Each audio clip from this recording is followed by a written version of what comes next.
Hello বন্ধুরা, তোমরা সবাই কেমন আছো? আশা করি সবাই ভালো আছো। আমি কাবেরী কর্নার থেকে বলছি, তোমাদের সবাইকে স্বাগত জানিয়ে আজকের ব্লগ ভিডিও। তো আজকে আমি রান্না করব, তোমরা তো দেখতেই পাচ্ছ, এগুলো মাশরুম। তো আমি কিভাবে রান্না করছি মাশরুম তোমরা দেখো, ভিডিওটা স্কিপ না করে পুরো ভিডিওটা দেখো।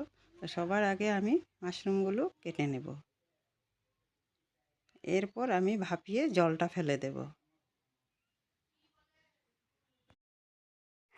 আর বন্ধুরা, মাশরুম খুবই নরম, তো আমি 2 থেকে 3 মিনিট শুধু ভাপ দেব। আর মাশরুমের জন্য মশলা নিয়েছি এখানে আমি পেঁয়াজ, রসুন, আদা, কাঁচামরিচ, আর এখানে আলু কেটে নিয়েছি গোল গোল করে, আর টমেটো নিয়েছি। আর এখানে আমি সরষের তেল দিয়েই মাশরুমের তরকারিটা রান্না করব। দিয়ে দিচ্ছি সরষের তেল। তেল গরম হয়ে আসলে এখানে আমি ফোড়নে দিয়ে দেব। আর এখানে আমি নিয়েছি তেজপাতা, গোটা দারচিনি, আর কয়েকটা গোটা জিরা ফোড়নে দিয়ে দিলাম। এবার দিয়ে দেব আমি আলু কেটে রেখেছিলাম আলুগুলো দিয়ে সামান্য একটু লবণ আর হলুদ দিয়ে ভাজা করে নেব। আর আলুগুলো ওইভাবে ভাজা করব যাতে ভাজাতেই সেদ্ধ হয়ে যায়। এবার আমি আলুগুলো কিছুক্ষণ টাইম লাগিয়ে ভাজা করে নেব খুব সুন্দর করে। তোমরা চাইলে আলুগুলো আগের থেকেই ভাজা করে তুলে নিতে পারো, কিন্তু না, আমি একসঙ্গেই ফোড়নে দিয়ে দিছি। এইভাবে রান্না করলে খুব তাড়াতাড়ি হয়ে যায়। আলুগুলো এভাবে ভাজা করেই সেদ্ধ করে নেব। এরপর আমি মশলা গুঁড়ো করে নিয়েছি আদা, পেঁয়াজ, রসুন, আর কাঁচামরিচ, কাঁচা পাকা লঙ্কা একসঙ্গে গুঁড়ো করা মশলাগুলো দিয়ে দেব। তো দেখো বন্ধুরা, আলুগুলা কিন্তু সেদ্ধ হয়ে গেছে আর ভাজাও হয়ে আসছে। একদম লাল করে ভাজা করে নেব, তাহলে মাশরুমের তরকারিটা খেতে বেশি সুন্দর হবে।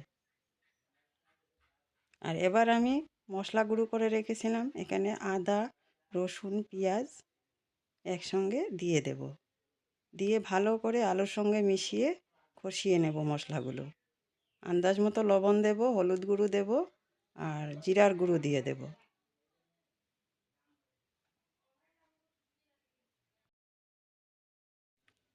তো আমি এখানে সব রকমের মশলা দিয়েছি, দিয়ে বন্ধুরা ভালো করে কষিয়ে নেব যাতে আদা রসুনের কাঁচা গন্ধটা চলে যায়। ততক্ষণ অবধি কষাবো। আর সঙ্গে আলুগুলোও খুব সুন্দর সেদ্ধ হয়ে যাবে, মশলাও কষানো হয়ে যাবে। এইভাবে কিছুক্ষণ টাইম লাগিয়ে মশলাগুলো কষাতে হবে।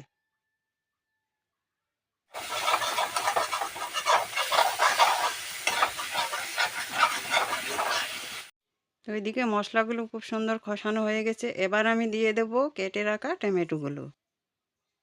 টমেটোগুলো দিয়েও আমি সুন্দর করে মিশিয়ে নেব। আর তোমরা চাইলে টমেটোটা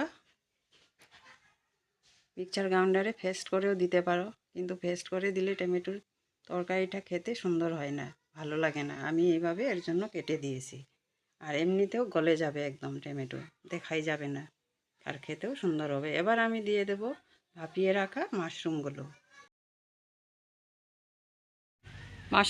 দিয়ে মশলার সঙ্গে সুন্দর করে আমি মিক্স করে নেব, মানে মিশিয়ে নেব। আর সঙ্গে সুন্দর করে আবার কষিয়েও নেব। আর একদম এখন আস্তে আস্তে নাড়াচাড়া করতে হবে, না তো মাশরুমগুলো একদম ভেঙে যাবে।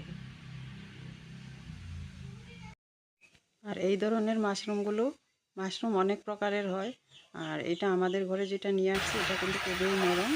আর আস্তে আস্তে একদম নাড়াচাড়া দিয়ে কষিয়ে এবার আমি দিয়ে দেবো আন্দাজ মতো কিছুটা জল। আর খুব একটা বেশি জল দেব না, তোমরা তোমাদের আন্দাজ মতো দিতে পারো। আমি অল্প করেই জল দেব। তরকারিটা মাশরুমে গা মাখা হবে, তাই আমি জলটা দেখে একদম অল্প করে দিয়েছি। আর আলু আগের থেকেই সেদ্ধ হয়ে আছে, তাই আমি অল্প করেই জল দিয়েছি। নামানোর আগে আমি গরম মশলার গুঁড়ো দিয়ে নামিয়ে নেব। এখন কিছুক্ষণ ফুটতে দেব।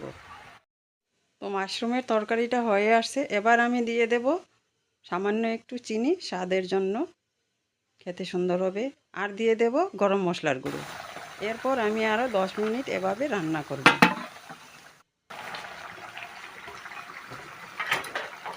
তো বন্ধুরা, মাশরুমের তরকারিটা হয়ে গেছে, আমি এবার তুলে নিচ্ছি।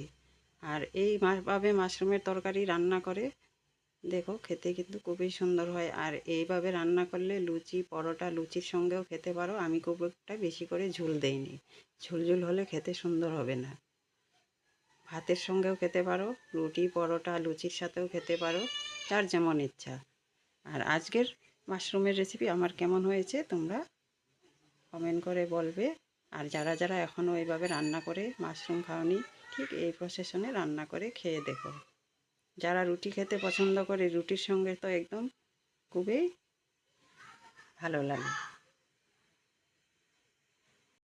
আর যদি আমার ভিডিওগুলো তোমাদের ভালো লাগে, লাইক কমেন্ট করে শেয়ার করে দেবে বন্ধুরা।